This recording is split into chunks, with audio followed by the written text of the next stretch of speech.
of Osee the king, in the time of Hosea, right? Read. whom Salmanassar, the king of Assyria, led away captive. Right, go ahead. And he carried them over the waters, and so they came into another land. They went into Assyria, right? Out of Israel, right? Now read. It says, but they took this counsel among themselves. But when the northern kingdom was in Assyria, they took a counsel, right? Read on. That they would leave the multitude of the heathen. They would get away from those heathens, right? Read. And go forth into a further country, right? Go ahead. where never mankind dwelt. Where never mankind dwelt. They were going to go somewhere where nobody had ever been before. That somewhere is the Americas. This is how Columbus knew where to go, right? Read on. That they might there keep their statutes, and which they never kept in their own land. So the logic was, look, if you know about the northern kingdom, especially, the northern kingdom was more plagued with idolatry than the southern kingdom. When you read in like Kings Chronicles, that's why they got put away more. They didn't have one righteous king. Judah was having righteous kings, and they would have a wicked one. There was no righteous kings in Israel. So they said, look, the reason why we keep doing this is because we have all these other people around us influencing us to go into idolatry, namely the Canaanites. So they said, look, if we go over here where there's nobody else at, and we sit up there, we'll be able to keep the laws because we won't have outside influences.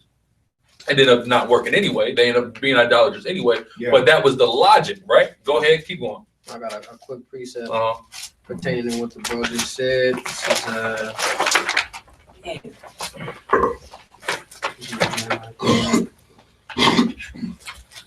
Jeremiah chapter 3, verse 8. And I saw, when for all the causes whereby backsliding Israel committed adultery, I have put her away and given her a bill of divorce. Backsliding Israel, that's the northern kingdom. Read. He said, yet her treacherous sister Judah feared not, but went and played the harlot also. And so they both went and played the harlot. This is Hosea chapter 2, verse 23. And when I saw her unto me in the earth, and I will have mercy upon her that have not obtained mercy, and I will say unto them which were not my people, thou art my people, and they shall say, the Lord is my God. That wasn't the verse I was looking for. But when you read the book of Hosea, the first and second chapter, the Lord still had mercy on Judah because he was less wicked or less into idolatry than the northern kingdom of the house of Israel. You know, he made that covenant with David anyway, with the throne of David, which was in the southern kingdom. Go back to that. I was explaining to you earlier of how Christ came through the line of Judah. You know what I'm saying? How the Lord made the covenant with David. That's right. So going back, 2nd Ezra 13 and 41, 42, that they might there keep their statutes, which they never kept in their own land, and they entered into the Euphrates by the narrow passages of the river. So they entered into the Euphrates River, right? Read. For the Most High then showed signs for them.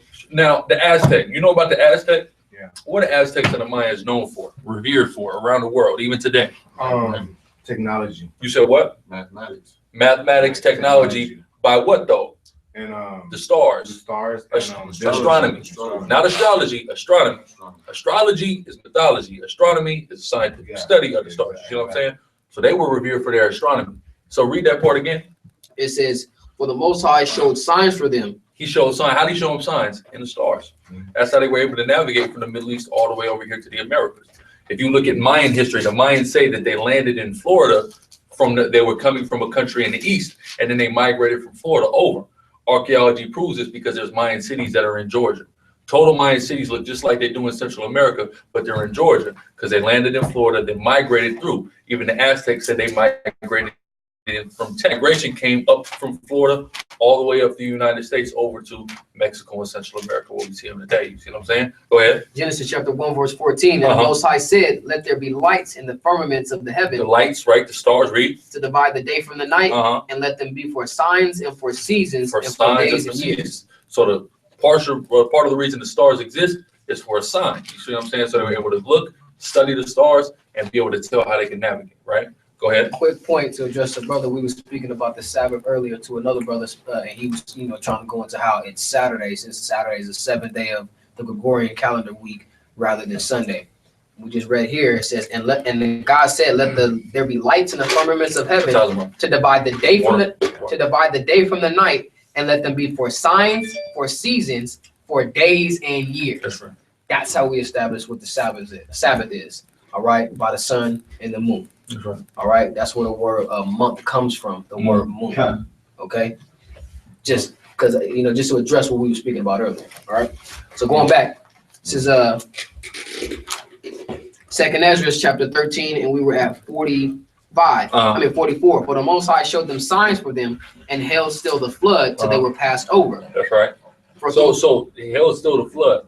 When you sailing from the Middle East and around Africa, on the bottom of Africa, it's called the Horn of Africa. That's infamous for the treacherous waters that's down there, right? He said he held still the flood. He held that still so the Northern Kingdom can make a safe passage to the Americas, right? Go ahead. It says, verse 45, for through that country there was a great way to go. That's right. Namely of a year and a half. It took them a year and a half to make this voyage by sea. You see what I'm saying? Read. And the same region is called Arsareth. Arsareth. The word Arsareth in Hebrew, it means another land, because nobody lived here. So it didn't have no name. It was just another land. You see what I'm saying? So that's where they went to. And that's part of the reason why these particular books were taken out, because it was alluding too much to who the actual Israelites were. You see what I'm saying? Especially during the time where the false Jew, the synagogue of Satan, that speaks about in Revelations, began to assume our identity. So they had to suppress who the actual Jews were, being the blacks, Hispanics, Native Indians, and also other people scattered throughout the earth. But just principally, the reason why we focus on Black, Hispanic, and Native Indians so much, because we're in the West. So the Israelites that are in the West are the Blacks, Hispanics, and Native Indians. You see what I'm saying? Now, is there some of us in Africa still and other parts of the world? Yeah, but we're not dealing with them. You know, we're dealing with us here. You see what I'm saying? So we're going to focus on those of us that's here. You see, like when people see our 12 tribe sign, that's focusing on the West. You see what I'm saying? A brother somewhere else may have a different one, you know, that fits to the people who are oppressed and fit the curses that are, you know, in that land. You see what I'm saying? But go ahead. What's your point? Daniel, what's west of here? I mean, what's east of here? Of the Americas, yeah. East, I know Asia's west. It's the Middle East. That's where Israel and Zion is. Matter of fact, get Jeremiah. Matter of fact, what is that? 16 and 18 or 18 and 16? And I bring that up because I was asking the bro earlier, when we're dealing with the island of Patmos, why is it the island of Patmos? Why are we starting there? And then you go east from there and you get Korea. 18 and 17. Coming from the east, that's where it says that who the world calls Christ will come from the east to deliver his people. Why? Because we were scattered west. We are here in the Western Hemisphere, here in the Americas. Read that. His people. Read that. It's Jeremiah 18 and 17. 18, 17. Jeremiah chapter 18, verse 17. Read. It says, I will scatter them as with an east wind before the enemy. So the Lord said he was going to scatter the Israelites with an east wind. Jerusalem is in the east. Which way does the east wind blow? West. It blows from the east to the west. So we were scattered from the east to the west, not from the east further east, like, you know, they're purporting. You see what I'm saying? We're scattered from the east to the west. Right. America is the pinnacle and the centerpiece of this whole entire world. You see what I'm saying? So, of course, this is going to be the place where we see all the wickedness being multiplied in America, right? We know America and the way America's operating. What happened to Sodom and Gomorrah? Why did Sodom and Gomorrah get destroyed? We know why. We know why, right? And it wasn't just the illicit sexual conduct of Sodom and Gomorrah. Sodom and Gomorrah was also infamous for being greedy. Yeah. It's all bad. It was wicked as hell, right? Yeah. America, they just can't look. They look like they're on the fast track. Listen, Sodom and Gomorrah, we getting ready to outdo y'all in a minute. You got a teacher that got fired. I just read about a teacher got fired because they did not want to recognize a 7-year-old boy as transgender.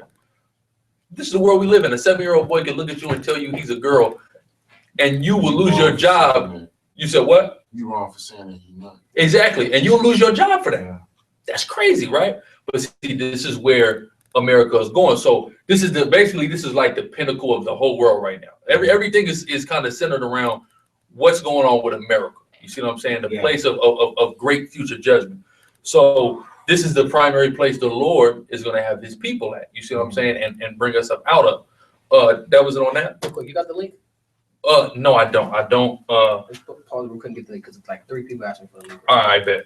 Let's get the link. Now you ain't gotta pause it. I could just no, don't pause it. I was saying pause what we're doing. Okay. So we could get brothers the link because we only got one viewer. I know people are looking for the link.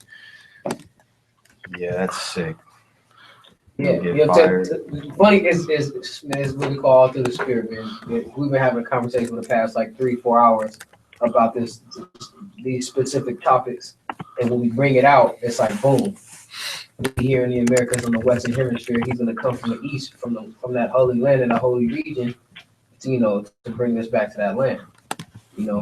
That's why I kept asking him why. Because pretty much, I don't know if you ever heard of the Zion Mission Center with the Korean Jesus. It's a sick place. No, have you heard of the Church of God? No. In Santee? In Santee? They believe that the Lord is coming back in a female version, but not even that. They already think that he came back. See, look. That's them. That's them. The Zion Mission Church of God. Yeah. In Santee. Santee. Yeah. Yeah. The mother God. God, that's the what mother. we're talking about. So they said, bro. Here, pick that for me. So they believe that the Lord was going. Christ already came back by a guy. I'm not even going to utter his name. Yeah. But he came back. He died in 1985. But the whole thing was damn, what was they saying? That they get Korea because it's directly east of the island of Patmos. I said, okay, I can get that. But why are we starting in the island of Patmos? What is so significant about the island of Patmos that we're starting here and then we're going east from there? You see what I'm saying? So they're taking, how the Lord's going to come from the east. They're taking that parable or excuse me, that prophecy, but then they're just starting from some random place in the Middle East. What are we talking number about? one, let's go to Isaiah 63. Because it tells us he's going to come from the east, and it tells us what he's going to be doing in the east. And listen, and this is what I was sitting there telling her. I was like, what about the peace that he was going to establish? What about, putting, the nations up under him? They're all doing that from the impression that the Jews that's in Israel now are the actual Jews. Which is seeing that unsung home came in 1944, and Israel, the state of Israel, was established in 1948. Or no, I think he was born in 44, something to that degree. And Israel was established in 1948. It's like, dude, we have to establish some things before we can get there. We got to get this milk first, man. Go ahead when you got it. Real quick. This is Isaiah chapter 63, verse 1. Who is this that cometh from Edom with dyed garments from Basra? My bad. We lied. But yeah. Okay, so 63 started at the top. Okay. Go ahead. It says, who is this that cometh from Edom with dyed garments from Basra? This that is glorious in his apparel, traveling in the greatness of his strength. Read. I that speak in righteousness, mighty to save. Who is he that speak in righteousness, mighty to save? That's who the word called Christ, right? That's Jesus Christ, right? So he's coming from Edom with dyed garments from. This is when he's coming. He's coming with the dyed garments from Basra. Let's find out why his garments is dyed, though. Read. Wherefore art thou red in thine apparel? Why is your garment red? Because we know he's going to be coming in glorious white apparel, right? White symbolizing purity, right? But they said it's going to be red. So they asked him, why are you red in your apparel? Read. And thy garments like him that treadeth in the wine fat. You look like you jumped in a bucket of grapes. What's going on with you, right? Go ahead. I have trodden the winepress alone. He said, I trod the winepress alone. Read. And of the people there was none with me. For I will tread them in mine anger and trample them in my fury. So he going to come back mad. See, is Christ coming back to establish peace on earth? No. 1,000. He is coming to establish peace, right? Yeah. But this is what the brother Hakkad just did a video. We can't skip steps. It's a process. Before you build anything up, you got to break something down. Exactly. I just said something got to get broken down because it's a bad building. If it's a bad building there, if it's decrepit and decayed and condemned, that's got to get torn down. Then we're going to build a nice new building. You see what I'm saying? Like he says he's going to come and destroy the temple.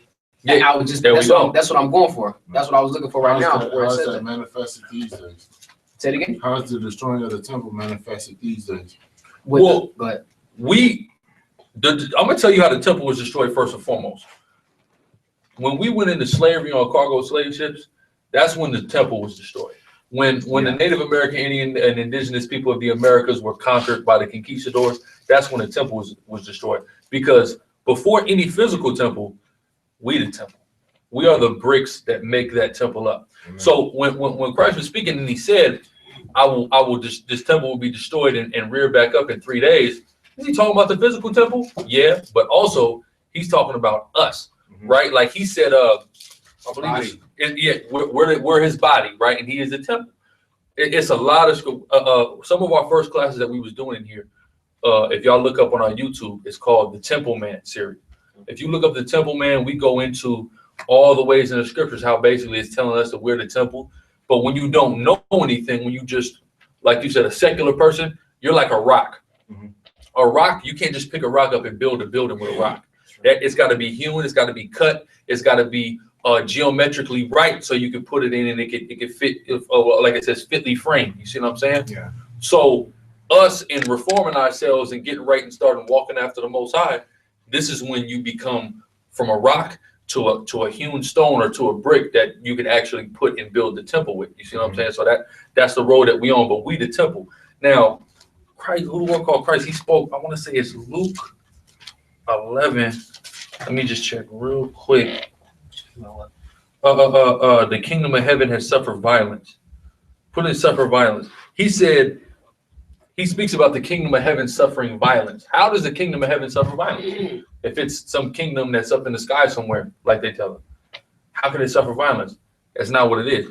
We suffer violence. You see what I'm saying? We, the kingdom of heaven, suffer violence. Yeah. He said the kingdom is in you. Yeah.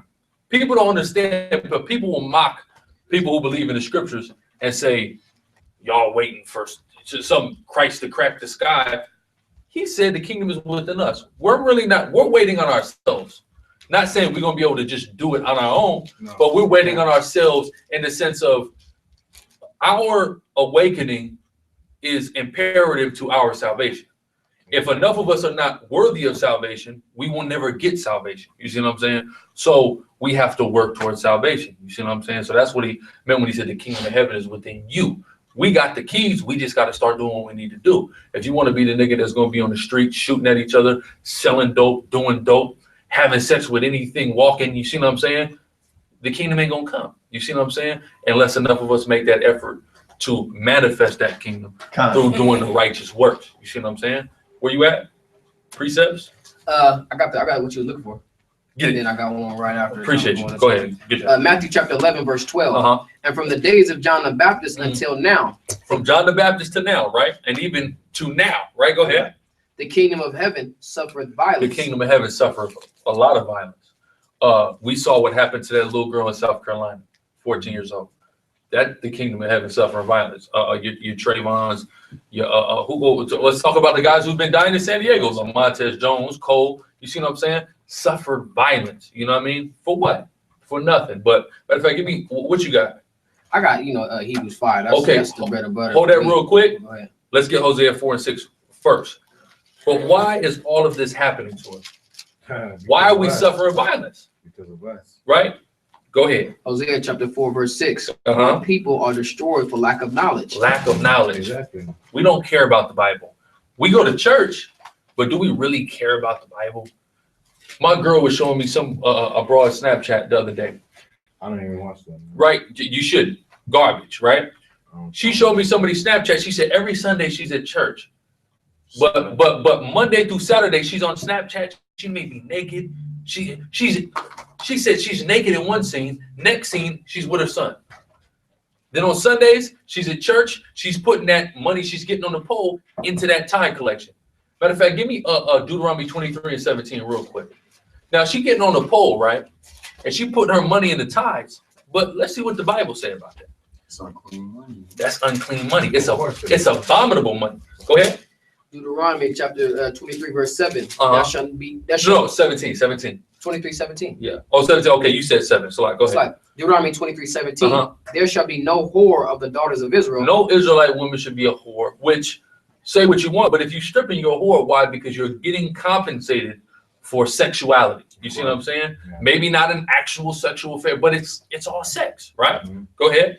It says, nor a sodomite of the sons of Israel, thou shalt not bring the hire of a whore. The hire of the money a whore gets, right? Read. Or the price of a dog. A dog is like a male prostitute, right? Like a gigolo, right? Go ahead. Into the house of the Lord thy God for any vow. Don't bring that to me, right? Go ahead. For even both these are abominations unto the Lord thy God. That's an abomination. You see what I'm saying?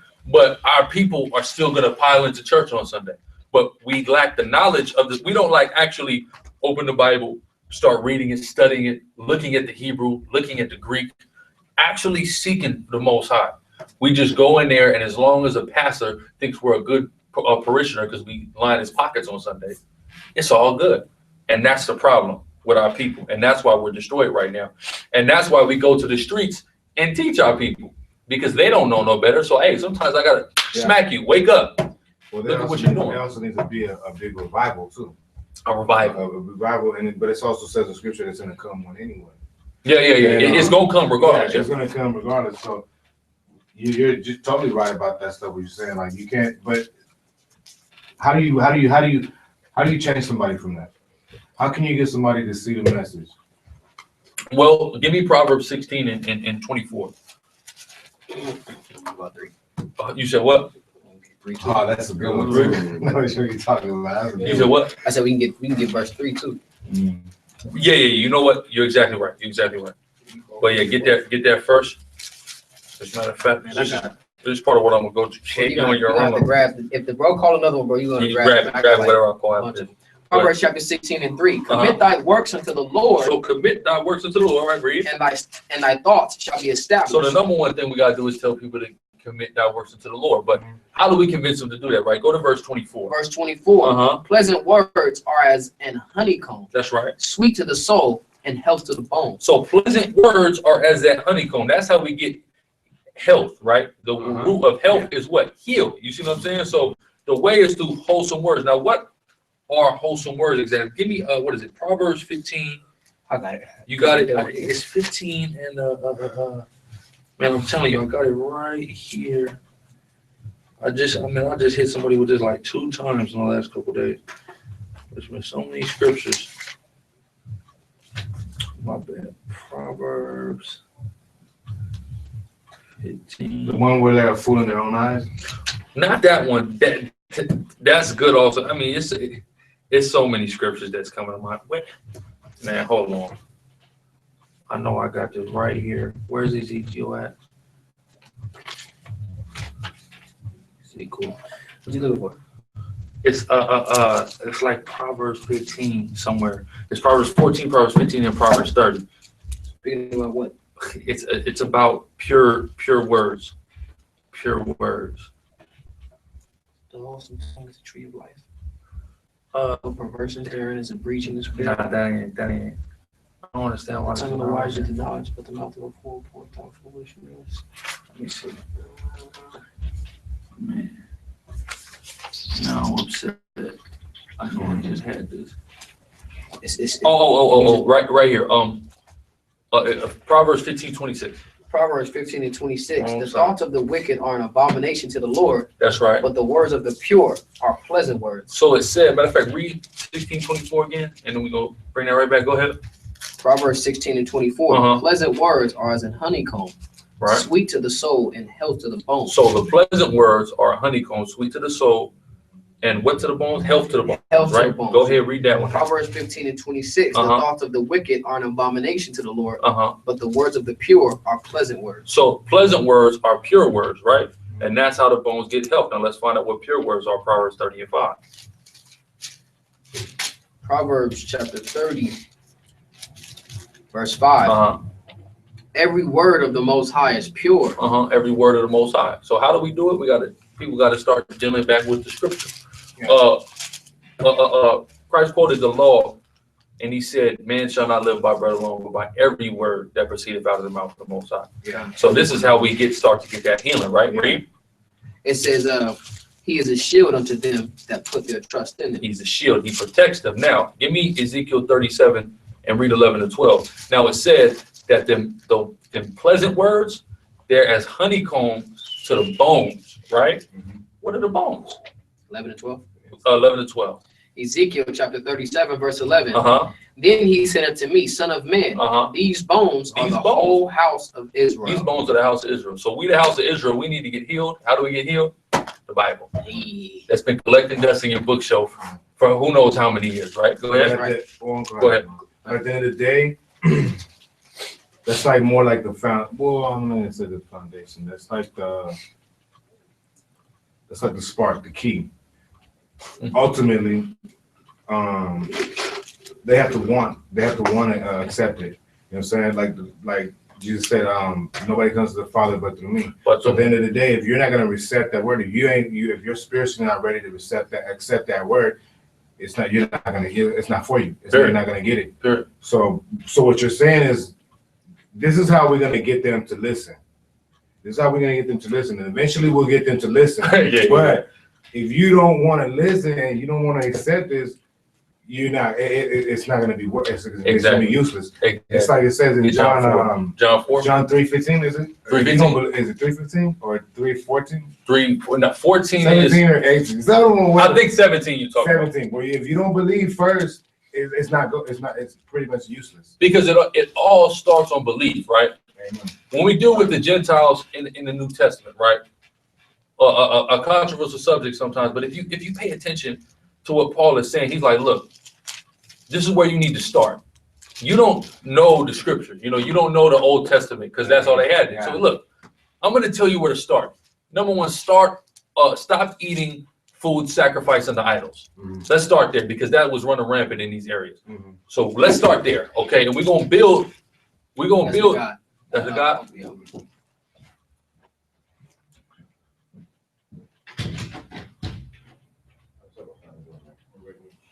What's up, my brother? Go ahead. If you could, matter of fact, sit by the door just in case if anybody knock or anything like that, so you could attend to the door for me, please. Thank you. Appreciate you. But so the Gentiles was getting instructed. Look, stop. Let's stop doing that. We got to start here. You believe. That's where it all starts. You believe in the truth. You believe who the world calls Christ is the Savior. All these various things. Okay, we're gonna start here. This ain't where we're gonna end at. See, some people in the church, they think, hey, look, come as you are. It don't say stay as you are. Right. They forget that part. They forget that, right? Yeah. So you can come as you are. That's all good. We're gonna deal with you. We're gonna help you, and we're gonna try to build you up as much as we've have the power to do so. Mm-hmm. Granted from the Most High, mm-hmm. But you can't just stay no nigga. You see what I'm saying? Or you can't. You have to come. You have to be a man of the Most High. You see what I'm saying? That's the idea. So we're gonna start somewhere, but it's gonna grow into something else. But first, us teaching the word, that's the water. We lead them to the water. You can't make them drink, right? Exactly. Get that in John 4. What am I looking for? 20, 23? No, I want early. I want like 8 when he's talking about the water. 12. 12. Go ahead. No. Because we usually go 12 in Israel. 14. Go ahead. John chapter 4, verse 14. Uh-huh. But whosoever drinketh of the water that I shall give him. He said, I got water. Okay. He asked her for some water. And then, I'll start at 13. Then he said, what did he say? He said, Jesus answered go ahead. Jesus answered and said unto her, whosoever drinketh of this water shall thirst again. He said, look, the water you drinking, somebody gonna be thirsty again. You know, see what I'm saying? That's the water you got. All right. I got some different water. All right, go ahead. Well, whosoever drinketh of the water that I shall give him shall never thirst. Shall never thirst. Right? Go ahead. But the water that I shall give him shall be in a well of water springing up into everlasting life. I get 7 and 35 or 38. So he said the water that he's given is a different type of water. So that's the same type of water that we try to put out to our people. Mm-hmm. But hey, if they don't want to drink it, then that's on them. You see what I'm saying? But get that real quick. John chapter 7, verse 38. He that believeth on me, as the scripture have said. So we got to believe in who the world called Christ as our Savior. Exactly how the Bible tells us. Not how your church may have twisted the story. Not any of these various. We got to believe exactly what the scripture says. See, people have a problem with believing what the scripture says. Because they look at the Bible as, oh, well, I mean, that was a long time ago. Yeah. That's cool, but we live in a different time now. Yeah, it was thousands of years that passed in the Bible, and it didn't change. That's right. You know, it's common sense to people like us who can receive the word, because when you open up this book, like knowing and believing are two different things. You know what I'm saying? And knowing is like having the idea that okay, that could be a possibility, but knowing is, believing, yeah, and knowing is experiencing it. If you once you experience this book, you're faced with an option. Accept it or reject it, you know what I'm saying? And a lot of people, man, they're hiding things, you know what I'm saying, internally, and then there's things in there that we don't even know. So that's one of the major problems, you know, and that's why the Lord tells us with the words, you know, with the words that we use. But not only we can use these good words, So go ahead. Yeah, we can use these good words, but you gotta make somebody feel them. You gotta make somebody know that these words that you're talking about is genuine and sincere. And how you do that? By living them. That's why the scriptures, they speak about knowledge, wisdom, and understanding. Yeah. Knowledge is knowing. We can know every scripture in the Bible. That's the knowing part. Yeah. Understanding means you actually can receive what it's dealing with. Yeah, you can comprehend it, which means completely apprehend it. And then wisdom is the ability to take that knowledge and understanding and apply it and teach it to somebody in a way that they could understand. You see what I'm saying? Yeah, because it's an experience. Yeah, it's an experience. Yeah. I've experienced this, or I know you've also experienced, so I'm going to relate this to something that I know you've experienced. You know, or a movie or a situation or whatever, you know, that we all know about. Appreciate you. You know, whatever you got, Keith. That I want the brother to bring out. Because Just a little bit this way. It's almost it's good. an experience. Perfect. I don't watch too much, but good for the most part. Genesis chapter 49. 49:1. Go ahead. Yes, we do. Genesis chapter 49, verse 1. And Jacob called unto his sons and said, Gather yourselves together, that I may tell you that which shall befall you in the last days. So it's Jacob called all of his sons together to say, these are the things that's going to befall you in the last days, meaning these are the things that you're going to experience. So when you be able to read the scriptures, you can know what the scriptures say, you can understand what they're talking about, and then you can look around you and look at your own experience and see how they apply to it. You know what I'm saying? So it's a powerful thing that you guys just said. It's an experience. Yeah. This is what Jacob was telling us what was going to happen to us in the last days and the things we was going to experience. That's why it pertains to us. Yeah. You know what I mean? That's why we can receive these things, because a lot of people are caught up into, they'll overlook their experiences with their aspirations. We're trying to be so caught up within the world in this system and society. I want to, man, it's like you said, you used to be a rapper, rapping real secular. You could have really been caught up into that and overlooked your experiences with, man, I really want a record deal, man. I really want a record deal. And you can look at these scriptures and not really understand how they apply to you or how they're going to guide your life. You could have put it aside and then really wouldn't chase that dream. You know what I'm saying? We got dudes that do that. What do you think? Let me ask you this. I mean, not really off topic, but people like you, people like me, what do you think the Lord wants us to, why do you think he's put us in these positions with these gifts that we have? Well, get that, multiply your talent. Because you guys, I can tell you guys, and not even that, I'm not saying you or you or you. Yeah. I'm just saying these two guys because they're in the front. They're teaching. That's something that's in the scripture that he's called us to do. And people look at me as well as that too. But what do you think he wants us to do as far as being teachers or those that can automatically accept and receive the word? And others just can't. We gotta multiply our talents. Like it's like what is that? What was that, John 9? The parable of the talent. Just look up talent. Get the parable of the talent. Parable of the talent. They said the good master was given talents. You had one that went and buried his talent. You had one that had made turn 1-fold, 2-fold, 5-fold, 10-fold, 10-fold, 100-fold. So the idea is we need to take whatever the Most High has given us and maximize and optimize it as much as we can. That's why we try to do more. Like we used to just teach on Saturday on the streets. Then they said, I said, well, you know what? We need something else. We need this class now. Because some people are intimidated of coming in on the streets. Some people are intimidated just because of the way we talk. Just because of the way we talk, because it's so your stuff, bold. That's intimidating, bro. You're so bold. People be like, you know what? I gotta go. I don't even want to get here. I gotta go. You know what happens to a lot of our people? They get so nervous they don't even know what to do. They just laugh and I gotta go. Yeah. It's not because they think something's funny. They're nervous and they don't know how to process the information. We gotta be gentle. Exactly. Gentle. So now we got a classroom where, and you come in here, we can all sit back. We could go back and forth. It's a little more then because in a street situation, we may be dealing with a brother, direct. Yeah, gentle, and then here comes somebody with some madness. It's like, okay, now I got to deal with him because he's interrupting and disrupting what we got going on. Now I got to come in a whole different spirit. I got to get harsh on this individual. You see what I'm saying? Here in the classroom, it's different. We all good. We chilling. We could, go back and forth. Brothers could ask whatever, anything they need, and we have minimal distractions here. You see what I'm saying? We got to do more. We just did a couple weeks ago. We went to the border. You know what I mean? We went to San Ysidro, you know, and Yeah. right there. I heard about that. Yeah, right. Boom. I'm at the border now. We're going to the different community events they have in the protests and things like that. We try to do different things, meet people in different walks of life, speak to them in different ways. You see what I'm saying? To where we are taking everything that the Most High gave us and we're just putting it back out there, trying to flip. You know, niggas know this in the street. When you in the street, if you selling drugs in the street, your idea is I'm trying to double up. I'm gonna get that. I'm gonna double right back up. All that mentality that we had in the street, a lot of it was good. We just was using it for the wrong thing. Yeah. So we got to take it and use it now for the right thing. You see what I'm saying? Yeah, the gang mentality, all that. Put this in the truth. That so you can reflect his strength and his wisdom. Matter of fact, get if you could for me real quick, 1 Timothy 1:12. You got that though? I like that one too. Yeah, yeah, I like that one too. This is my favorite joint. I like that one too. It's my favorite joint because that's a good one. We all got snatched out of a certain walk of life. Yeah. And for whatever reason. But we're gonna go through it until we meet him. You stay. We're gonna go through it until we meet him. Exactly. That's right. We're gonna go all the way through. Go ahead. 1 Timothy 1:12. And I thank Christ Jesus our Lord. I thank him, right? Read. Who hath enabled me. He enabled me. We're not doing this on our own, right? We've been enabled by the Most High through his son, right? Go ahead. For that he counted me faithful, putting me into the ministry. He put me into the ministry. I didn't choose to do this. Nah.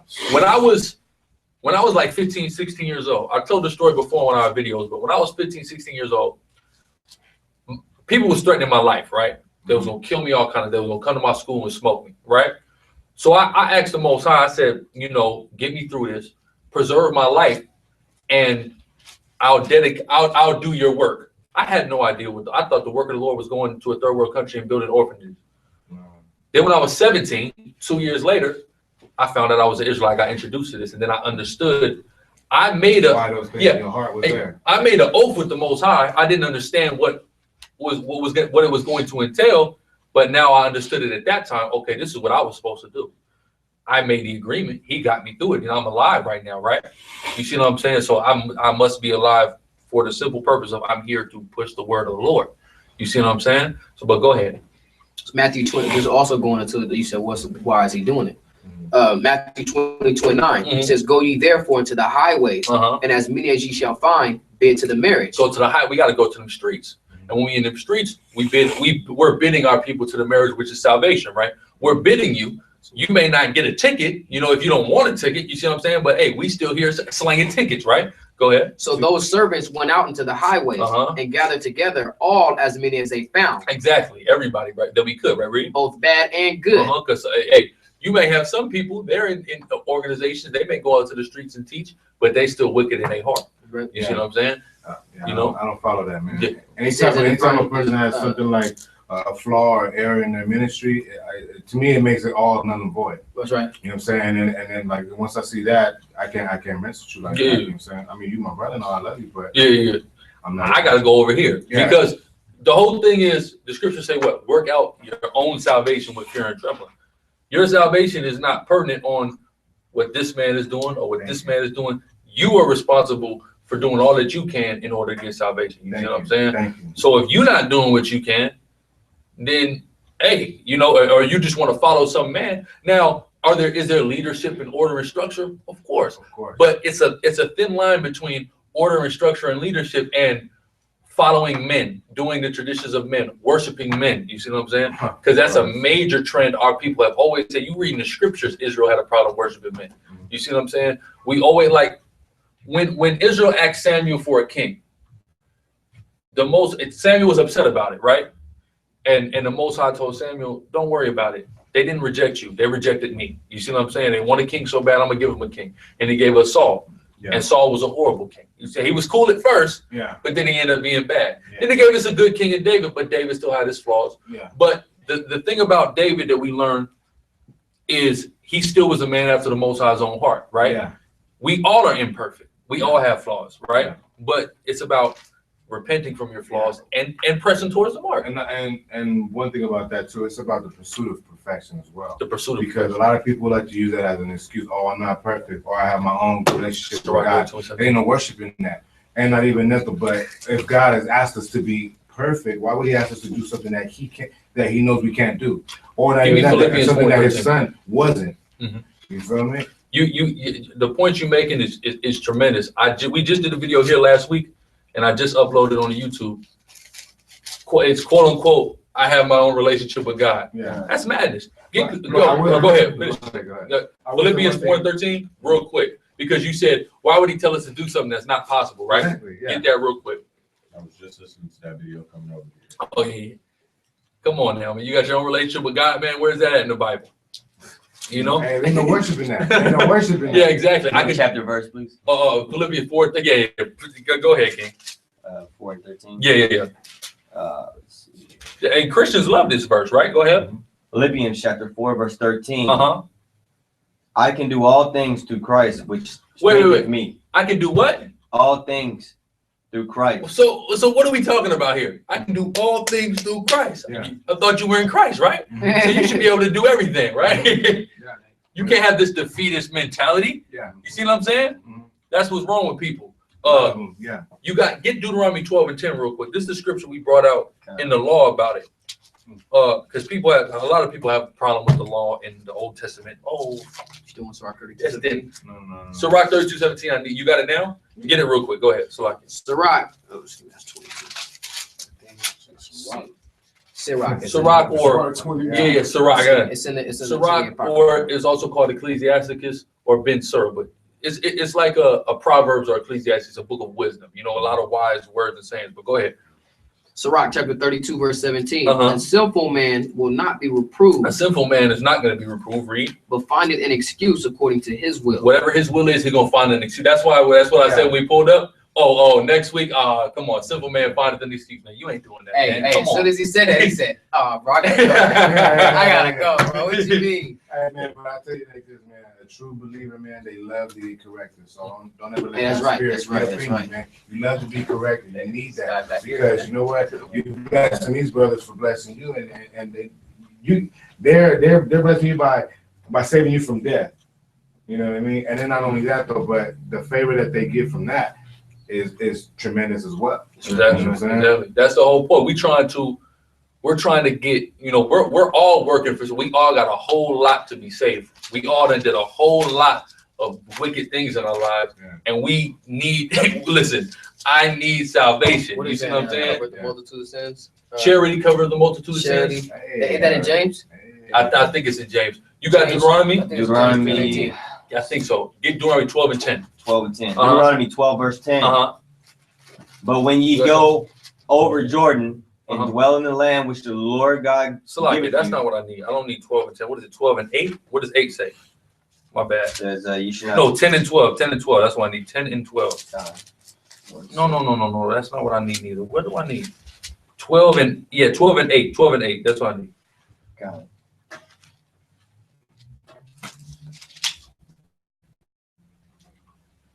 Chapter 12, verse 8. Read. Ye shall not do after all the things that we do here this day. Every man whatsoever is right in his own eyes. We shall not do what's right in our own eyes. Okay. That's our problem. Everybody want to do what they feel like is right. Too. There we go, right? Everybody want to do what they feel is right. No, we got to go by thus saith the Lord. You see what I'm saying? And that's one of the main things I say, when you first come into the knowledge, you got to go look yourself in the mirror and say, what the hell with you, man? It's not about you. It's not about what you want.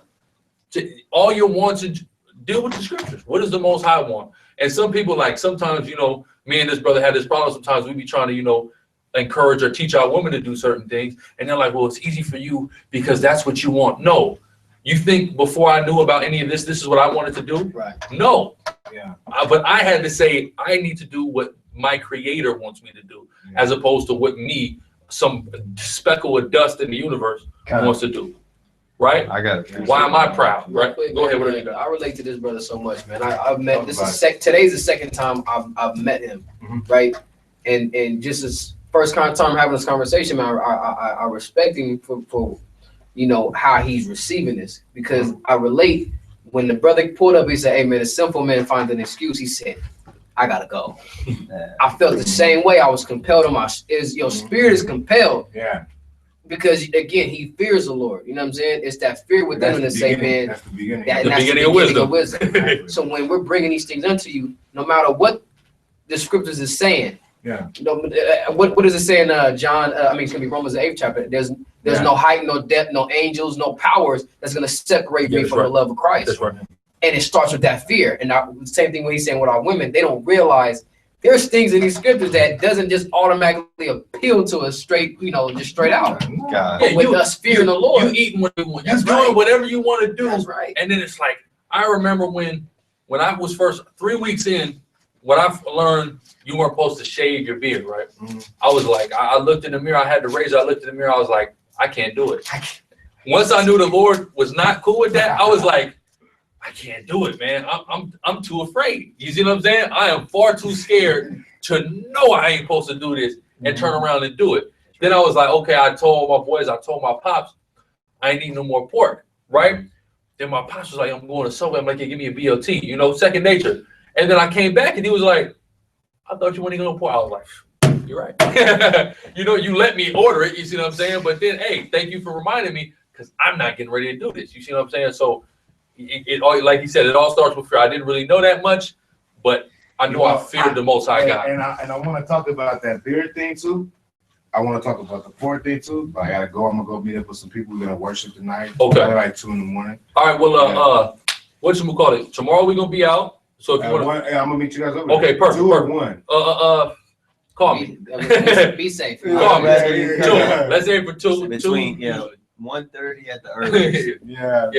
So you hit me, and we're gonna do it like that. Great seeing you again, brother. Hey, real quick, I want to bring you got a last preacher. Yeah, Sirach, this is Sirach 25 and 20. Salak, it's 15 and 20. He hath commanded no man to do wickedly, right. Neither hath he given any man license to sin. That's right. Neither have he given any man license to sin. So yeah, that's it right there. But all right.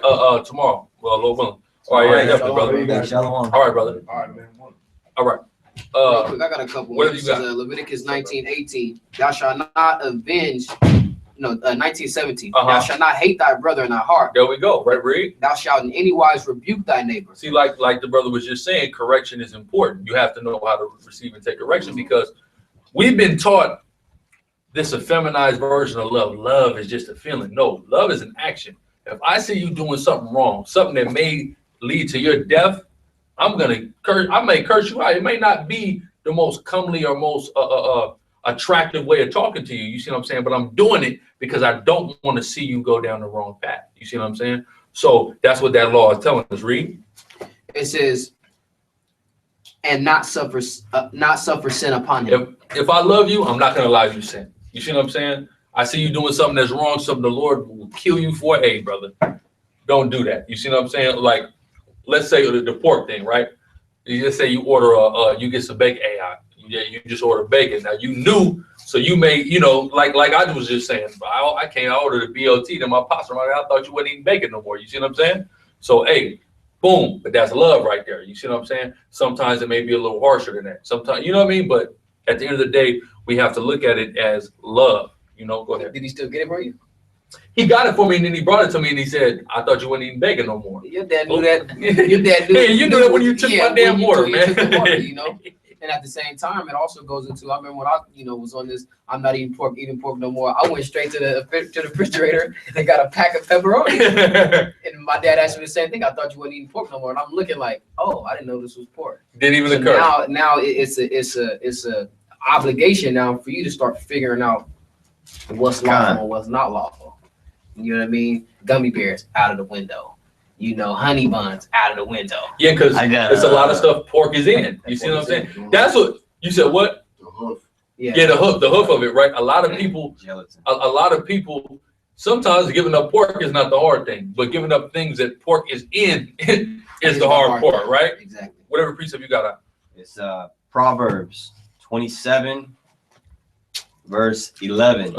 An evil man seeketh only rebellion. Therefore, a cruel messenger shall be sent against him. See, an evil man seeketh only rebellion. That's what's going on with these Negroes in the street while they're getting gunned down. We're killing each other every day because all we're doing is seeking rebellion against the laws of the Most High. So a cruel messenger is coming to them. Another Negro, or sometimes even another nation, a white man or something like that, gunning them down. You see what I'm saying? Our people are asking for death. Give me Revelation 11 and 8, matter of fact. Our people are asking for death when we forsake the laws of the Most High. The scriptures teach us to choose life. Matter of fact, give me Baruch 4 before we even go there. Give me Baruch 4. What is that? This the book of the commandments of Moses, the law of life.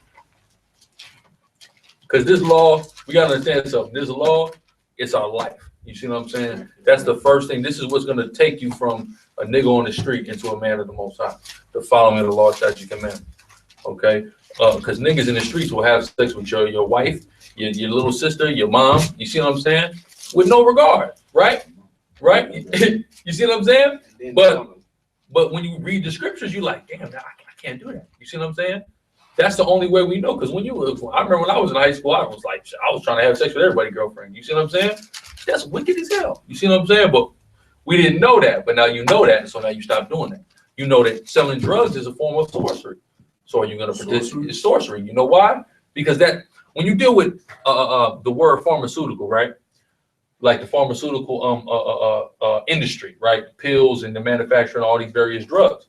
That word in Greek, it means sorcery, pharmakeia. You see what I'm saying? That's how they used to make these potions together. Like it's not like some magical cauldron. It's they taking things and they making synthetic things and all these various things and putting it together and they give you something that plays with your mind. That's what drugs are. So if you get somebody who's selling drugs, you now engage in sorcery. You see what I'm saying? Some people, hey, they may. I know when I first came to the truth, I know I ain't the only one in the room either. It may have been selling a little narcotics. You see what I'm saying? But I said, look, just like I was telling you about the shaving, when I looked in the mirror, I picked that razor up and I said, I can't do it. You see what I'm saying? Eventually, as far as the narcotic distribution go, hey, I took a whole ounce. I had just bought it and I put it in the garbage. I can't do this no more. Not if I want to please the Most High. Not if I want to get saved. I can't do it. You see what I'm saying? So, that's going back to the fear, the fear being the start of that wisdom. Go ahead. What I call? You said something in Baruch. Baruch. I want to say Baruch 4. 4 and at the top. Yeah, I think it's at the top. I'm glad I put you on the door tonight. You need to get that. Get some more. You know what I'm talking about? You got it. If you got it, if you know where it's at, You got it. go right ahead, brother. I got it. You got it? Go ahead. It's just at the top. Yeah, At the top, yeah. If you there, go ahead. Baruch chapter 4, from the top. That's right. This is the book of the commandments of God, and the law that endureth forever. All that they keep, it shall come to life. It shall come to life. So that's the idea. You want to come to life, right? But such as the law. Go ahead. But such as leave it shall die. And this is what's wrong with our people right now. We have left the law, right?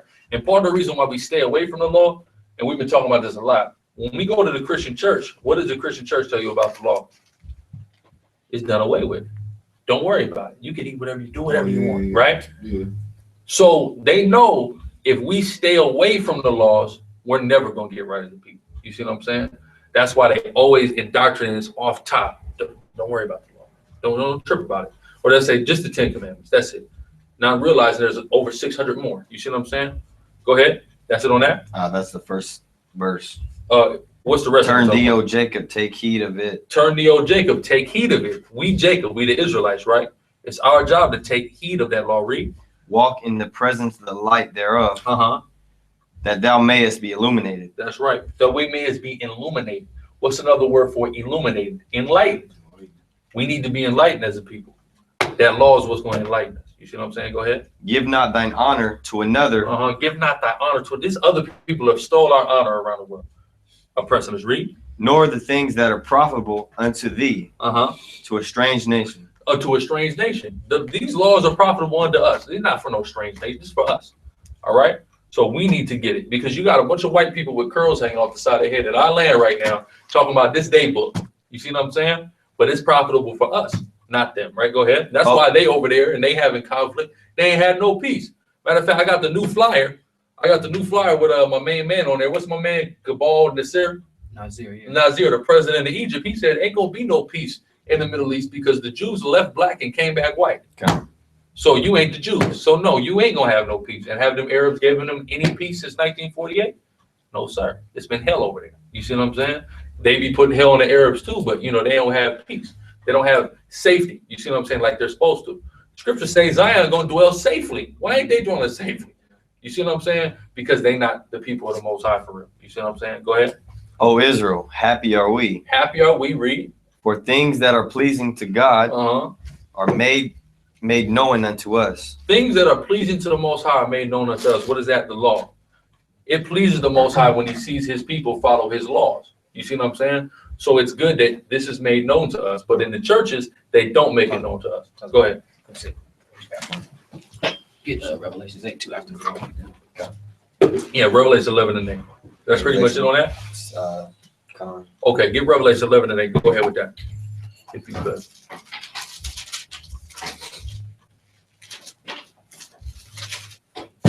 And if you need to use the bathroom, let us know. The bathroom's on that. Go ahead when you get it. Hey, are you still live? Yeah, we live. Did you post it on Facebook? It's on my Facebook right now, Okay. so you can share it if you need. Go ahead. Revelations chapter 8, verse 8. No, 11 and 8. so 11 and 8. 11, You verse there? 8. Okay, go ahead.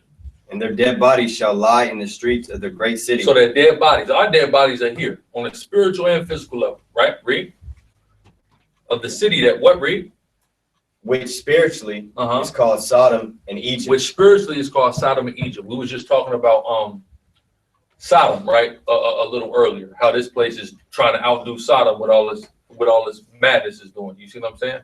Right? And Egypt, right? Did Tazama go over Deuteronomy 28:68 with you about the slave ships? Give me Deuteronomy 28:68. So he tell us that we're gonna be in a place that's like Sodom and like Egypt, right? You familiar with the Illuminati stuff, right? He was talking about a little bit. You know how they utilize a lot of Egyptian symbology, like the Eye of Horus, all those various things. So they having the same type of Egyptian symbols, right? Even on your dollar bill, you got the pyramid and all that, right? So Sodom and Egypt, we can see how this place is like Sodom and like Egypt, right? Go ahead. Deuteronomy chapter 28, verse 68. Read. And the Lord shall bring thee to Egypt again with ships. So the Lord shall bring thee into Egypt, right? Again. So we know this is the modern Egypt, right? Now again, we're gonna be brought into Egypt, right? Read. By the way whereof. So like here, read that ships part again. And the Lord shall bring thee into Egypt again Read. with ships. We walked out of Egypt, right, into Exodus. You familiar with the story of Exodus, right? We walked out of Egypt. Why are we going to go into Egypt with ships? This is not the same Egypt. This is that Egypt that's like Sodom in Revelations 11. You see what I'm saying? We went into this new Egypt on ships this time. That's how we got here, right? Go ahead. By the way whereof I spake unto thee, thou shalt see it no more again. We shouldn't see Israel no more, right? Us as a people, maybe a few of us have been to Israel, but us as a people, we haven't seen our land anymore, right? Read. And there ye shall be sold unto your enemies. Ain't that what happened when we sold to our enemies in this place? I'm gonna put the son over here, the daughter to this plantation, the dad way across the country to another plantation. We were sold unto our enemies, right? Read. As for bondmen and bondwomen. For bondmen and bondwomen. Ain't that our history? Don't they tell us that in school, right? Go ahead. And no man shall buy you. And nobody came and redeemed us. We haven't got redemption. Have we got any reparation? No. So we've been sold, bought, sold, and traded by this man, made this place into an empire. Go ahead, whatever question. Where you reading from? Deuteronomy 28:68. That right there is that scripture that that's one of the main scriptures that lets you know that you're an Israelite right there. Because it's telling you straight up and down how the Israelites would get punished for breaking God's law. And that's slavery via ship, transatlantic slave trade, right? And what a lot of people don't know, I was just bringing it out on the Saints and Strangers video, what a lot of people don't know is the transatlantic slave trade started with sending Native Americans to the Caribbean and to Europe. That's how it started. So before they came and got us from West Africa, our brothers that was already over here was already getting sold in the slave trade. You see what I'm saying? Already. So that's how the transatlantic slave trade started. Because you have some people who say, well, the Native Americans didn't go on slavery with ships. You're not a student of history. Just because they didn't tell you that. See, because I was reading the source I was reading, it said this is one of the most suppressed events in history. That there was a period of time of 70 years where more Native Americans got exported than so-called African slave, which is the Southern Kingdom slave, got imported. You see what I'm saying? But they suppressed that information because they want to make sure that so-called black, brown, and Native stay divided. As long as we stay divided, we can stay conquered. That's the divide and conquer tactic. You see what I'm saying? We got to come together, but we can't just, because the Million Man March, Farrakhan was trying to get the Native together. He was trying to get the Latino together with the black man. That's good. But we can't just come together all willy-nilly. We've got to come together under these laws, okay? Because when you follow the law, the Most High God fights for you, right? Go ahead. That was it on that? Or yeah, give me, is a little more? That's it on that.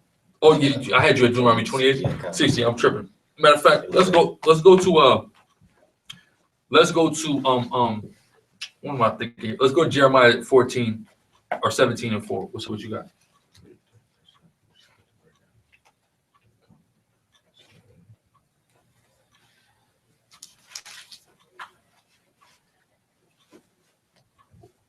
Okay, con. That's crazy. That is crazy. I know about the situation in Paris, so we're gonna talk about it. Go ahead. Jeremiah chapter, you said 17? 17 to 4. 17 and 4. Uh-huh. And thou even thyself shalt discontinue from thy heritage. You seen Roots, right?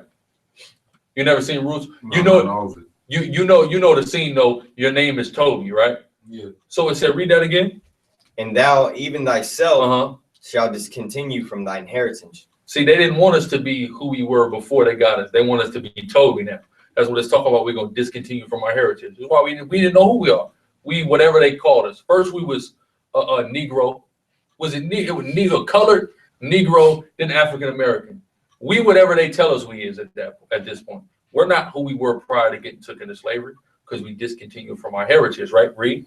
That I gave thee, and I will cause thee to serve thine enemies. We have to serve our enemies, read. In the land which thou knowest not. How did that happen? Via slave ships. We came to a land we had no idea about the terrain of, and that's also part of the when you look at the history of the Native Americans being enslaved, they was enslaved a lot of times on the same plantations where Negro was enslaved, right?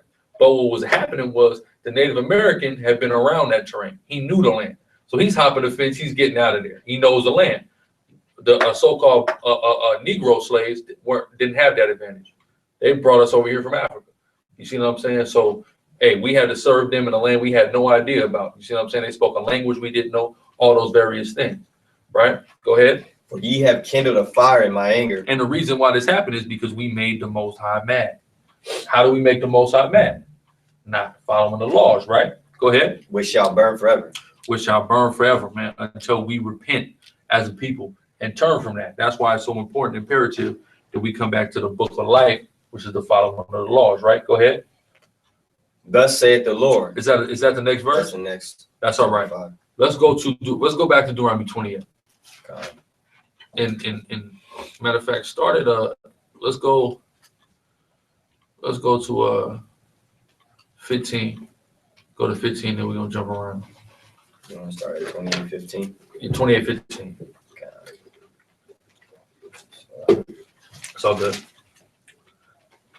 Deuteronomy chapter 28, verse 15. Read. But it shall come to pass, if thou wilt not hearken unto the voice of the Lord thy God. So if we don't listen to the Most High, right? Read. To observe, to do all his commandments. To do all the commandments he gave us, right? Read. And his statutes. Which I commanded thee this day. That all these curses shall come upon thee. So a laundry list of curses was going to happen. We read the 68th verse, which is the slavery on ships thing, right? That's the last curse. Let's take a look at some of the other ones. Go to 30, verse 30. Deuteronomy 28, verse 30. Thou shalt betroth a wife. You shall betroth a wife, right? Meaning you're engaged to her, right? Read. And another man shall lie with her. In slavery, that happened, right? The master going to have his way with your wife, rape or whatever. You see what I'm saying? Then even now, think about it. What are the majority of these rap songs comprised of? Having sex with somebody else's girlfriend, somebody else's woman. You see what I'm saying? So we can clearly see we fit that, right? Read. Thou shalt build a house, and thou shalt not dwell therein. We built this whole country. Slaves built the White House. Now somebody might say, well, Obama's in the White. Obama's forefathers didn't go into slavery. His father is an immigrant from Kenya. He didn't suffer the same things that we suffered 400 years in this country, right? Read on. Thou shalt plant a vineyard. Thou shalt plant a vineyard. Read. Thou shalt not gather the grapes thereof. When we work in them cotton fields, or us in the West Indies, when we was dealing with the sugar cane, did we reap all the fruit of that? No, we did all the work, right? But did we get a penny of that? No. And these companies, these corporations are rotten rich off of that same money that they got from that same labor, and they won't give you $10 an hour, right? Let alone reparations. They said, I just seen a report. They said at this point, the United States of America owes $60 trillion in reparations to the black man. You think we're gonna see a dime of it? No. But guess what? We gonna get something better than they money. You see what I'm saying? Why you want a money with his face on it anyway? It ain't even worth the paper it's printed on because it has no backing. The gold standard is gone. The silver standard is gone. It's all a credit-based system at this point. You see what I'm saying? But go ahead. That was 30? That was 30. Okay, let's skip the start 32 and then the 33. God. Go ahead. Thy sons and thy daughters shall be given unto another people. You seen 12 Years a Slave? Not all of it. The new one? Oh, no. You ain't seen the new one. And the new one, I mean, which we know it is, but I'm referencing the movie so we can visualize it. You know, this brother back in the day, they used to have the movies in the class. They'll play you the clip of the movie. You see what I'm saying? But basically, you know, the woman was crying and weeping because they took her kids from her and they sold them off to different plantations. You see what I'm saying? These are things that really happen to us. You can't go to every group of people on the earth and read these curses and say, well, did this happen to you? No, this is exclusive to us. You see what I'm saying? Go ahead. And thine eyes shall look and fail with longing for them all day long. You're going to long for your children, read. And there shall be no might in thy hand. Meaning you're not going to have the ability to do anything about it. You see what I'm saying? Like right now, you may be walking down the street. You got kids? No. Well, let's say you had a little son, right? You got a little son. Let's say somebody try to run up and take your son. You go grab him, you know, do what you got to do, beat him down, whatever you got to do, right? But during the time of slavery, we didn't have that ability. Somebody took your son and want to sell him across the country, sell him to the West Indies somewhere. We had no power in our hand to do anything about it. You see what I'm saying? We would have been automatically neutralized. You see what I'm saying? Go ahead. The fruit of thy land and all thy labors. That's right. Shall a nation which thou knowest not. A nation we have no idea about, or a people we don't know. We're not familiar with. Strange people. Read. Eat up, and thou shalt be only oppressed and crushed always. We shall be only oppressed and crushed. Are we not oppressed right now as a people? You see what I'm saying? And that's where we at. We're oppressed and we're crushed right now because we rejected the laws of the Most High. So what's the remedy for this? Come back to it, right? Go ahead. So that thou shalt be mad for the sight of thine eyes, which thou shalt see. That's right. That's right. Meaning we're gonna go crazy. Be mad, you know, like I said, like, have you gone mad? You know, you going crazy, right? What verse is that at? That's 34. Okay, let's go to Leviticus 26:1. Leviticus 26. Let's get into some of these laws, right? Because we keep talking about the laws. A lot of people will tell you about the law, they won't teach them to you. Let's find out what some of these things are that we need to do just on an elementary level. You see what I'm saying? Leviticus 26:1.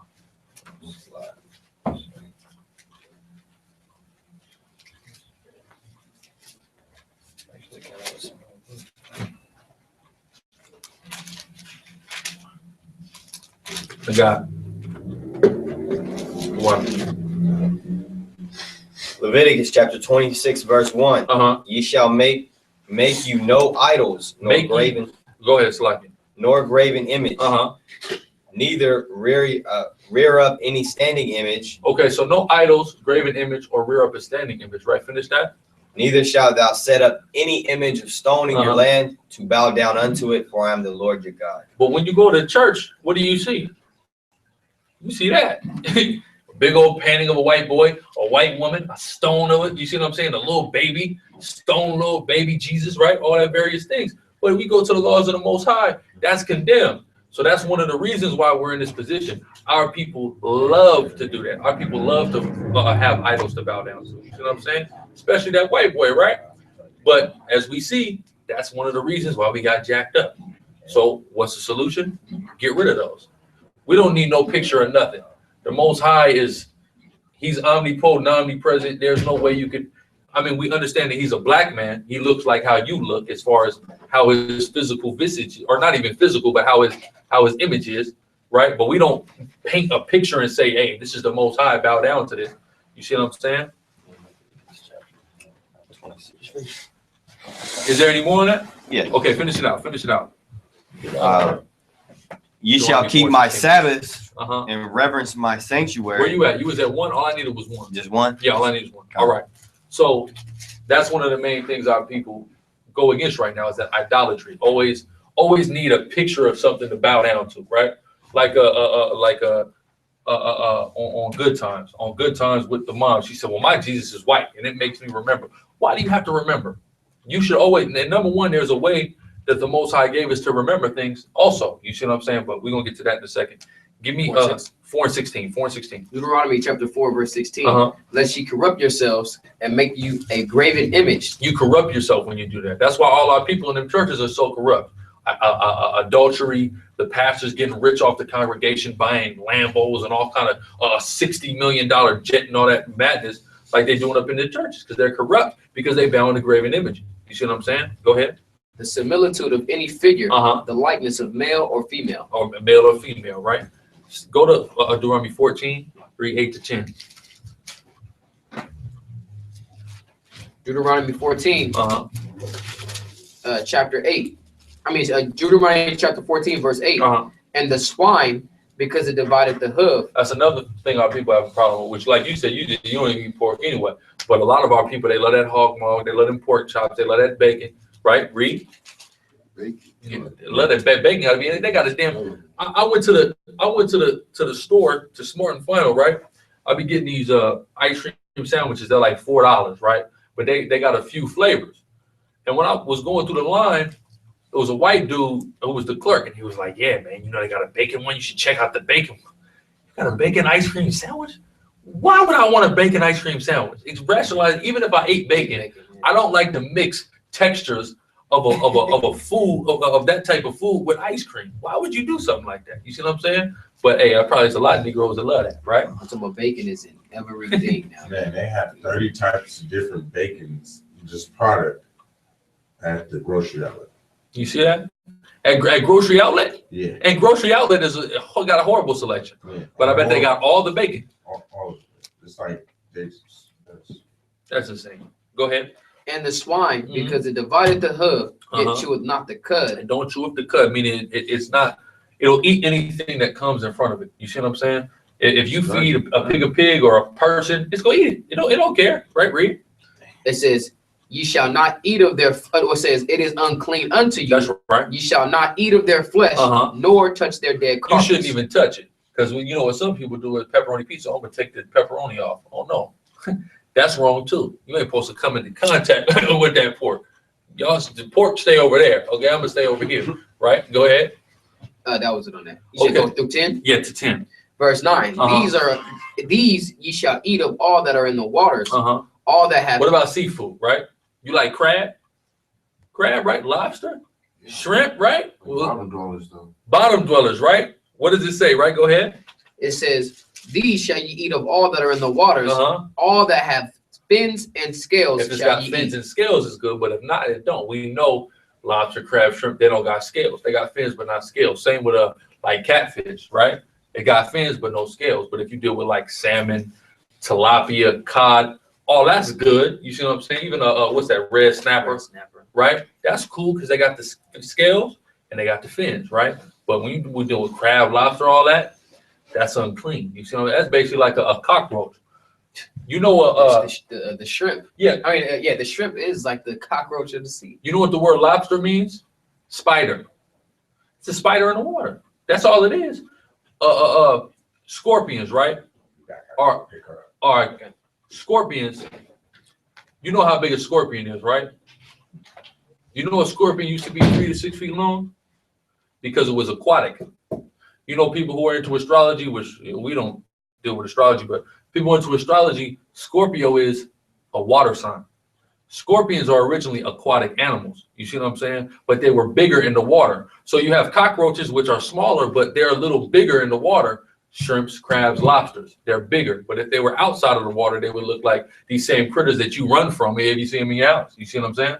That you go get the raid and you call that it Terminex for. You see what I'm saying? So that's what that is. That's why we have no business putting that into our body. You see what I'm saying? Go ahead. And whosoever have not fins and scales, ye may not eat. It is unclean unto you. It's unclean unto us. Man. We stay away from that, right? Give me Leviticus 19. So that was it? It's like, okay, Leviticus 19:27.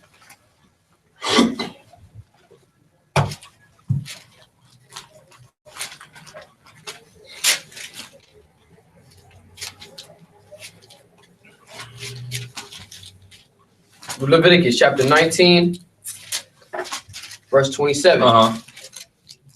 Says, "Ye shall not round the corners of your heads, neither shall thou mar the corners of thy beard." So brothers be getting that sharp, crisp line up, shaving their beards off and all that. We're not supposed to do those things. You see what I'm saying? But hey, Niggas love that clean old fade, right? You know, and then that clean, nice, sharp line, get that razor, you know what I'm saying? All that. I mean, you gonna clean it up, you see what I'm saying? Take it low, but you ain't gonna destroy it, you see what I'm saying? Of course, right? Go ahead. That was it on it. Okay, let's go to stay in Leviticus, go to 28:13, which this is a given. This is a given, but we just reading it for the law's sake so we can take a look at how our people are behaving. You see what I'm saying? In general, because our people love that. All these, you see, all these laws are all the things our people love to do. You see that? That's all in one book. That's all. Well, nah, this is we skipping from Deuteronomy to Leviticus around the Deuteronomy. It's all of the law. You know, the Because first the law five. pertains to the first 5 books. Right. Go ahead. Leviticus chapter 20, verse 13. Uh-huh. If a man also lie with mankind, Uh-huh. as he lied with the woman, If you have said with a, you know, you deal with a man like you know, go ahead. both of them have committed an abomination. You know, it's more openly gay blacks and Hispanics than there is any other race. Isn't that crazy? Sure, I believe it. Right? Because but we used to look at it as what? A white man's disease. We didn't let it become our disease now. Right? Go ahead. It says, both of them have committed an abomination. Uh-huh. They shall surely be put to death. They shall surely be put to death. You see, that's a sin punishable by death in the Bible. Right? So we ain't supposed to be doing that. So now we wonder why we get gunned down, why we had to go through on slave ships and all these various things, because what we're doing. You know, so the answer is to stop. Right? Their blood shall be upon them. Their blood shall be upon them, meaning they're guilty of their own sins because they did that. Nobody forced them to do that. Let's go now to Deuteronomy 18 and 10. 10 to 12.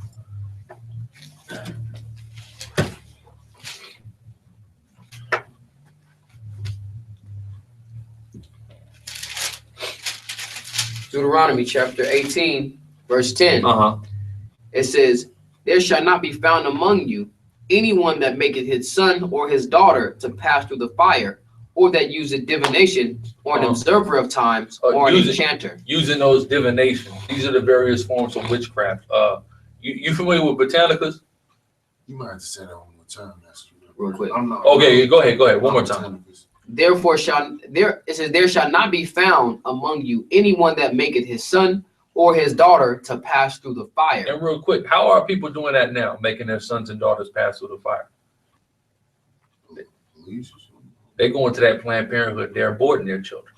A lot of our people doing that, right? You see what I'm saying? Some of our people don't know no better. Some of our people do know better, and they don't care that they're murdering a child. You see what I'm saying? Some people are just thinking, man, you know, I can't do it right now. You know, blah, blah. This is the best way to do. But a lot of people are not thinking that there's a life in there. You know, that's an actual person right there. You know, it's not like something that's not a person yet. You know, go ahead. It says, or that useth divination. Or that useth divination, right? Like a witch, somebody casting spells, divining, right? Read. Or an observer of times. Observer of times, that has to do with astrological signs and things of that nature. Read.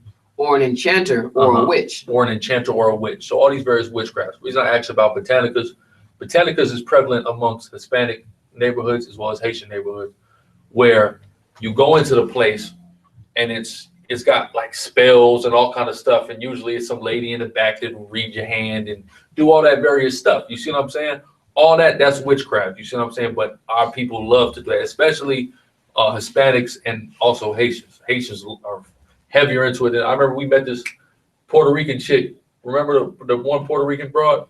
And she came up to me and she said, she found out I was Haitian. So she asked me, do I do voodoo? Right? And I was like, no. And she was like, she said that she practiced Santeria. And she said, yeah, that stuff y'all do in Haiti is more powerful than the Santeria that we do in Puerto Rico. You see what I'm saying? But that's what our people is off into. You know what I mean? Off into witchcraft as opposed to the law. But the reason why they so into witchcraft is you go in the Christian church. The Christian church isn't much different than witchcraft, especially in the Catholic church. You go in the Catholic church, all you see is idols everywhere. Everything from when you walk in the door is ritualistic. You know, I grew up Catholic.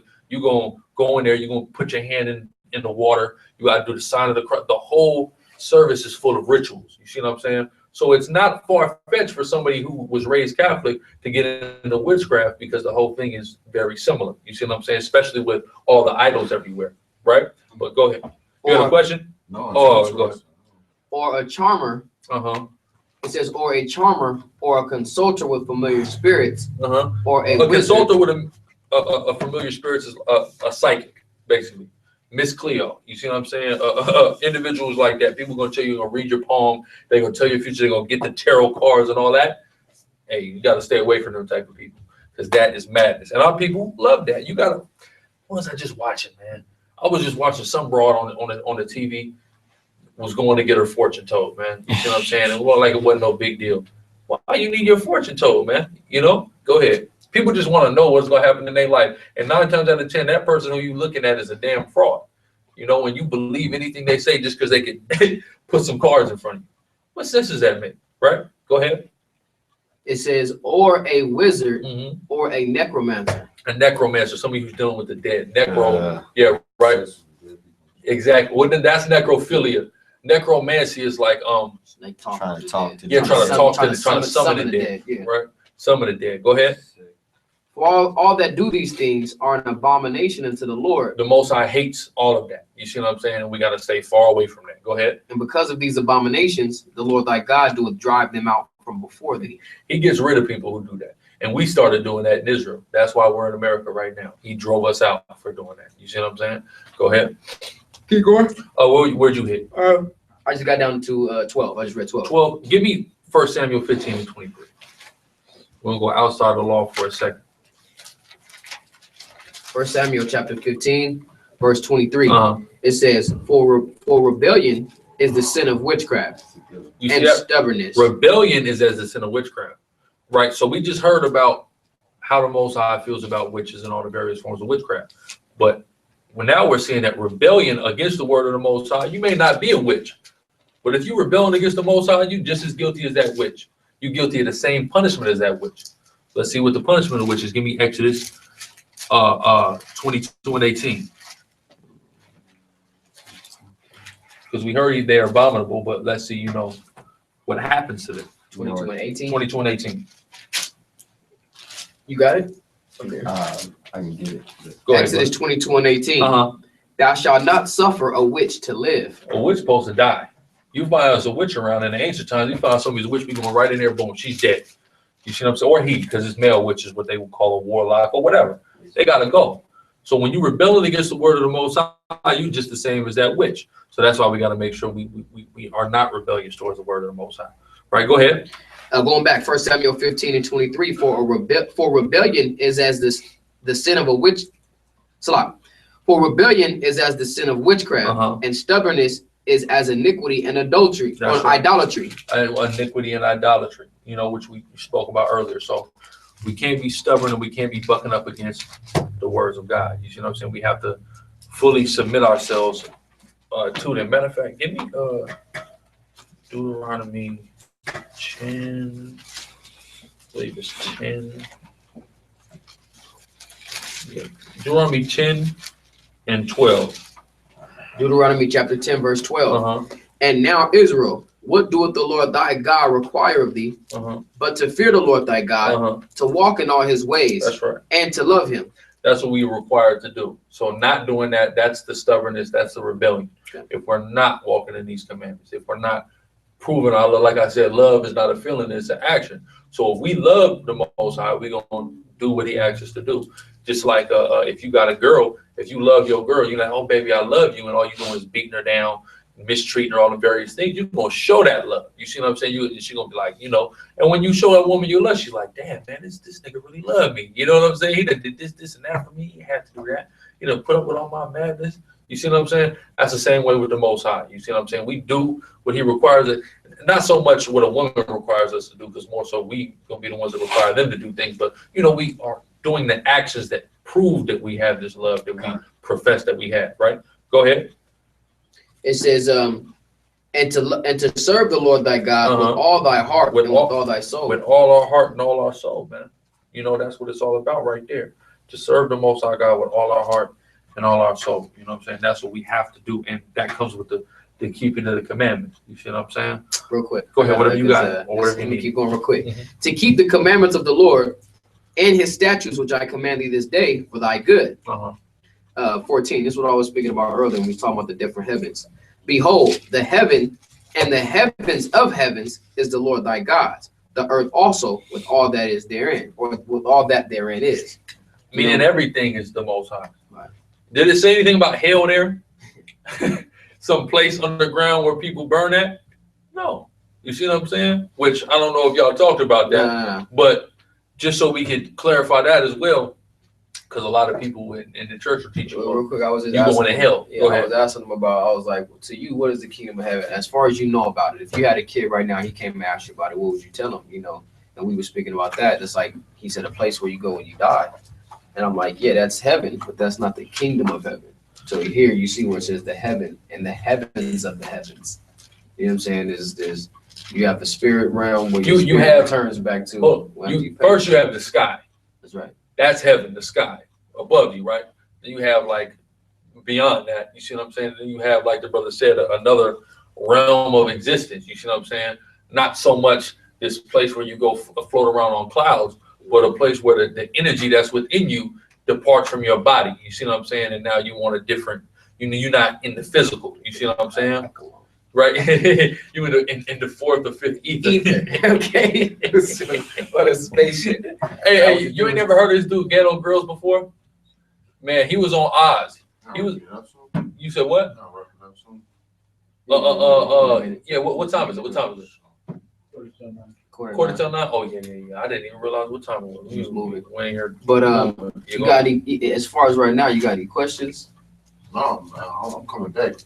Definitely come back. Yeah. You can, if you want to, too. You can come out tomorrow to kick, because we do this and then we go on the streets tomorrow. I heard y'all. I'm gonna come back to something like this next time. All right, that's fine. Whatever, whatever's suitable for you, Daniel, right? Yeah. Yeah, whatever's suitable for you. You know what I'm saying, and we can, we do it like that. You know what I'm saying? It's no problem at all. Where was we at? You went through. What was you going through right there when I was just going through a lot of laws. You know what I'm saying? So Right. we could pretty much wrap here in a second. I was at Deuteronomy. Whatever you at. Get Deuteronomy 4. We can end on Deuteronomy 4. Okay. You know where to go there. Just start at 5. Start at 5. Let me see. Yeah. And the next time we come, did you go through the curses?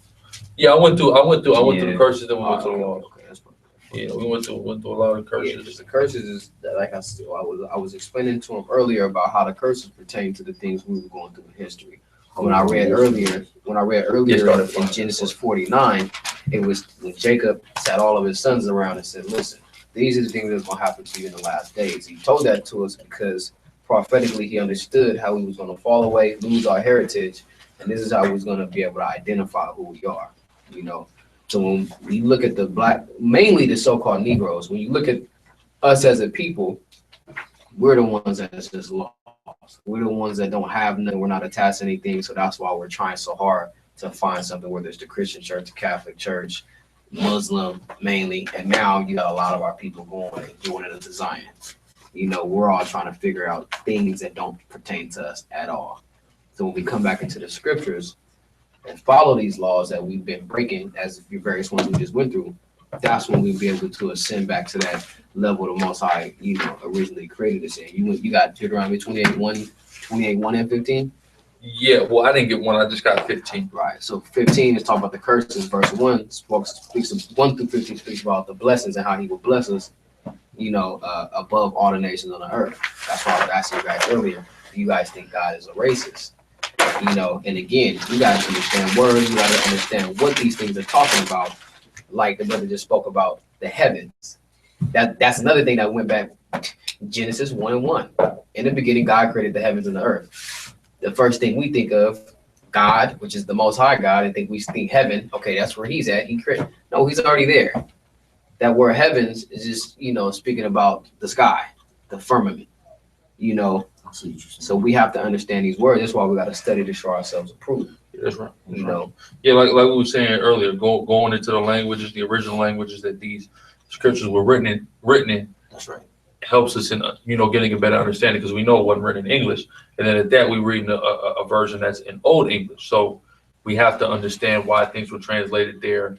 Just things like that. But go ahead, get Deuteronomy 4. Start at 5. And And we can wrap up with that. Deuteronomy chapter 4, verse 5. Behold, I have taught you statutes and judgments. The law, right? Read. Even as the Lord thy God commanded me, that ye should do so in the land whither ye go to possess it. Read on. Keep therefore and do them. Keep these laws, right? And do them. Read. For this is your wisdom and your understanding in the sight of the nation. See, we don't have anything now in the sight of the nation. People look at us like we're just a low-level people because we've turned away from what it gives us our wisdom and our understanding, what makes us great. Outside of course, the natural things that are important to us, our talents and all these various things. But what truly brings us together and makes us great is the law, statutes, and commandments. You see what I'm saying? Read on. It says, which shall hear all these statutes and say, surely this great nation is a wise and understanding people. When people hear about these laws, they say, man, these people are wise and understanding people. These people are smart. Why didn't we think of this, right? But now they are dedicated to keeping us separated from it. So now we're at the bottom, right? Read. We're beautified by them. Yeah, that's right. That's how we get our beauty. Yeah. Glory. For what nation is there so great, who hath the Most High so near unto them? That's right. As the Lord thy God is in all things that we call upon him for. And what nation is there so great that hath statutes and judgments so righteous as all this law which I set before you this day? That's how important the law is. You see what I'm saying? But as long as we keep doing what we're doing, we're not going to have these things. We're not going to have this greatness, right? We don't. What verse you at? Verse 9. That's pretty much it, or what? Real quick. Okay, verse 9, where you got it? Only take heed to thyself and keep thy soul diligently. Watch yourself, right? That's what it means. Take heed, right? Read. Right. Lest thou forget the things which thine eyes have seen. Do not forget what you've seen, because this is dealing with the Exodus time, right? That's right. That's right. We're walking through the wilderness. We're wandering around the wilderness, and we're seeing all these great signs and wonders from the Most High. It says, don't forget that, because our people love, well, I don't believe you. You got to prove it. You got to right? prove it to me. Well, the Most High proved it to us back then. You see what I'm saying? Read. The fact that we came on slave ships to America, hey, and it said it in the Bible, that should be a sign enough, right? Go ahead. Real quick, and the thing is, I know we're supposed to wrap it up, but same thing we was talking about with earlier. Oh man, like we talking about the fury of the Lord and how he can do certain things through his wrath. And he says, oh man, I don't know about that, man. I ain't gonna say the Lord is wicked. No, the Lord is perfect. You know what I'm saying? Came over to this country on cargo slave ships, and we already know the atrocities and all type of various sick things that happened on the way over here and when we got here. If God is the creator of heaven and earth, he's omnipotent, omnipresent, omnipotent, and he creates everything. He's ruling over everything. How he doesn't have a hand in all of this? How is he not influencing all of these things?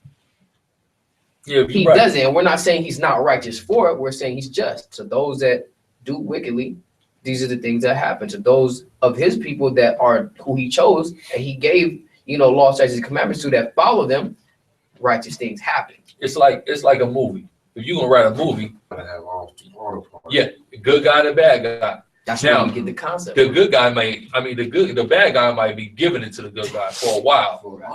And then what's gonna happen? And all of a sudden, here comes the good guy, and happily ever after. It's the same thing, man. People don't can't get that concept. If the Most High made us to be like him, then if we creating stuff like that, don't it mean he's creating the same type of thing on a grander level? You see what I'm saying? Go ahead. It says, you got anything, brother? All right, go ahead. Unless they depart from thy heart all the days of thy life, but teach them thy sons and thy sons' sons. We got to teach them to our kids. We got to teach them to our kids. We got to teach them to all of our people, so we don't forget and depart from them. So now we've departed from them. Now our job is to get us back on the right track. Right? That's it on that. All right, with that, all praise, honor, glory to Yahweh, by Shema Mashiach Yahushai. Shalom. Shalom. All right. In that, press stop, press the red.